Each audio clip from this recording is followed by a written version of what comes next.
Next up, I'd like to discuss the emulator. Now, the emulator is a virtual device which sits on your screen rather than you have to plug in your own mobile phone, and it can be quite a problem and quite messy. So what I'm going to try to do in this short video is actually look at some basic ways of configuring, what the configuration of them means, and get an emulator up and running to display what's on my activity main. The first thing I want to do then is to press the play button. So let's run it. And the first thing you'll notice is that there's a message, error running app, no target device found. That means there's no emulator, and you'll notice it says here, no device. Okay, so let's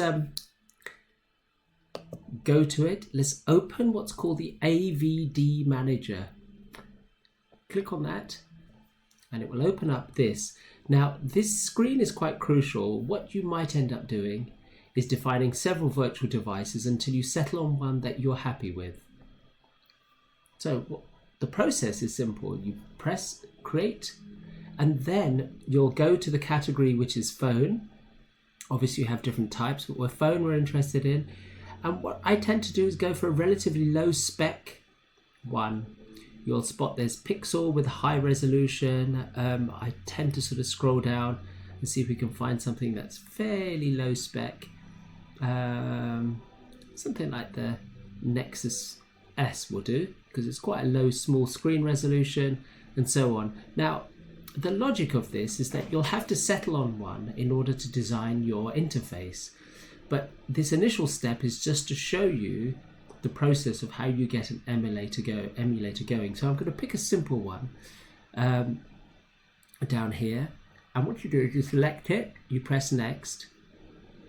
What it does is it opens up this, and what it's interested in doing now is selecting a system image that you would download.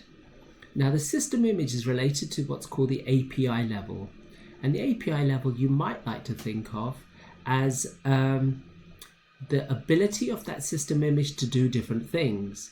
The higher the API level, the more complex; the lower, the more basic.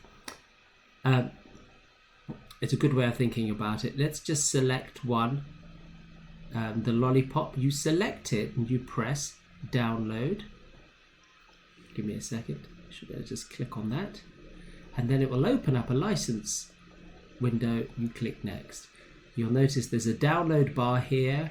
It's about 300 megabytes per image. You can download as many as you like. And at this stage, before you start rushing into coding, you might want to play, as I said, with various different types of emulators and see what you're happy with. And in fact, if you have an Android phone and you do some further research, you might find there are certain emulators which are good ones to test out on a screen. So it is currently 32%. And what it's going to do then is it'll download the system image. Give me a second. Let me get that out of the way. Once it's in place, the theory is it's got a system image, you've got an emulator, i.e. a virtual device on your screen, and it should run your application on the virtual device on the screen.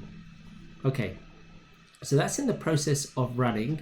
What I'm going to do is stop this video, and the second part of this video is continuing on from here.